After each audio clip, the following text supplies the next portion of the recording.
আসসালামু আলাইকুম ভাই।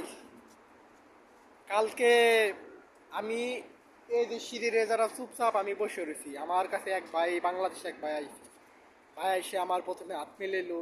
হাত মিলিয়ে কইতেছে, ভাই আমি আজ 3 দিন যাবত না খাওয়া, ভাই আমার 10টা টাকা দেন ভাই, আমি কিছু খাবো ভাই।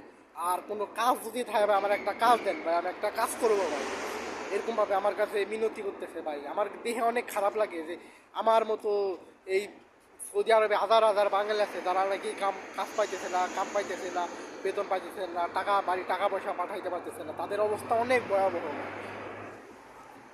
তাদের ভিতর ভাই আমিও একজন ভাই, আমিও সৌদি আরবে আইছি ভাই। সৌদি আরবে আইসা এরকম কাজ পাইতেছি না, কাম পাইতেছি না। আমি এই যে এরকম 3 মাস যাবত বর্ষা, খারাপ লাগে ভাই। তো আপনারা সৌদি আরব যদি আসেন ভাই, আপনারা ভাইবাস ভাবনা চিন্তা করে আসবেন ভাই। আর বাপ আর ভাই ছাড়া ভাই আপনারা কোনো সময় কোনো দালালে ফাঁদে পাওয়া যায় আপনারা সৌদি আরব আসবেন না ভাই।